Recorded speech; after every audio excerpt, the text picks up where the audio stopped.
विश्व बंधु प्रणाम। देश बंधु को भी प्रणाम।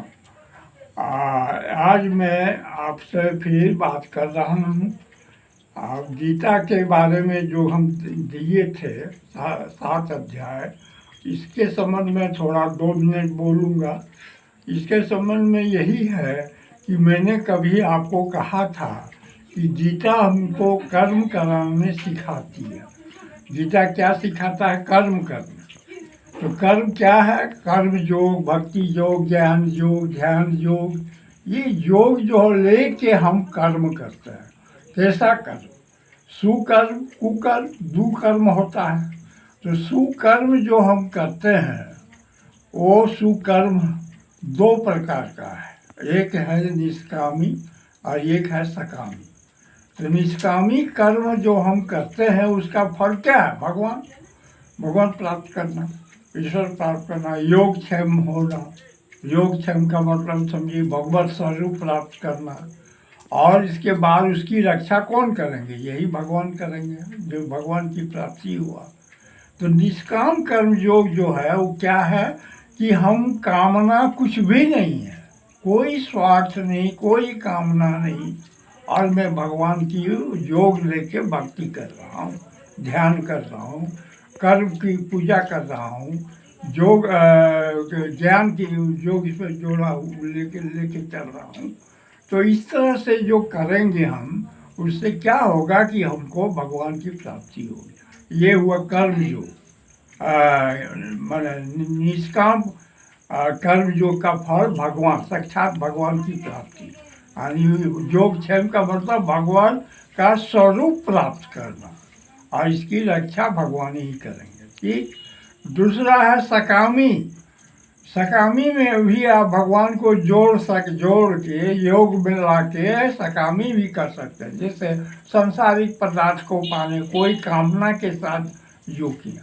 इस योग में आपको बंधन हो सकता है, बंधन में रहेंगे, बांध देगा, और इसमें संसार का फायदा तो मिलेगा लेकिन बंधन में है। और निष्कामी में बंधन रहित है, फ्री है, स्वतंत्र है। तो इसलिए ये 2 प्रकार का जो कर्म जो है गीता से हम लोग सीखते हैं। गीता सिखाता है कि कर्म करना है, कैसे करना है। निष्कामी करेंगे तो उसका यह है कि भगवान प्राप्ति, मोक्ष प्राप्ति, कल्याण प्राप्ति, शुभ मंगल प्राप्ति। और सकामी करेंगे तो संसार का पदार्थ, घर द्वार, मकान, बाल बच्चा, बिल्डिंग वगैरह वगैरह, जो सांसारिक चीज है वो प्राप्त करना सकामी, या संकट से मुक्ति पाने के लिए ये है। अब रह गया है कि 7वां अध्याय के भीतर में ही ये सब है। आप दोनों में योग ठान सकते हैं, सकामी निष्कामी, जो आपकी इच्छा हो, जैसा फल चाहते हैं वैसा कर सकते हैं। तो ये इतना तक तो आपको पढ़ा दिए, आत्मा के बारे में ही बता दिए। आत्मा का ज्ञान भी होना बहुत बहुत जरूरी है। तो इतना होने के बाद आप तर गए। इतना ज्ञान में हमेशा रहेगा तो आप तर गए, कल्याण हो गया आपका। अब रह गया बाकी जो है 8वां 9वां से लेके 18वां अध्याय तक। यानी गीता में 7000 श्लोक है, 700 श्लोक है, 7700 श्लोक। एक श्लोक का कीमत अनमोल है। तो उतना तक है जो अगर आपको ले जाए, उसमें क्या है उसका समरी यही है। बाकी जो बच गया उसका समरी यही है कि उस योग में आपको परम ब्रह्म सच्चिदानंद घन का विभूति का वर्णन है, और वो क्या क्या हैं इस विश्व ब्रह्मांड के भीतर, वो क्या क्या है, स्वर्ग के भीतर, धरती के भीतर, नरक के भीतर, वो कहाँ क्या है, इसके बारे में सबकी जानकारी है।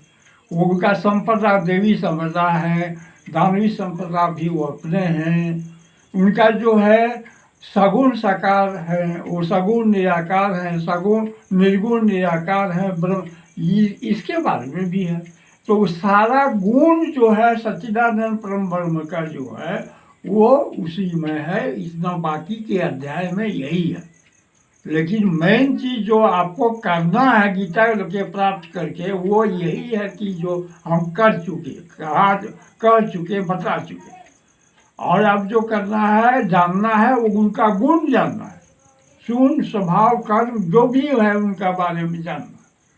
तो इस चीज़ के बारे में फिर मैं आपको बताऊंगा आगे। अभी समय के चलते थोड़ा कम है, तो इसलिए यहाँ तक के बोल दिया। अब अगला वीडियो में मैं ये बताऊंगा कि मैंने कहा था कि भगवान का मुख्य काम है तारण और मारण।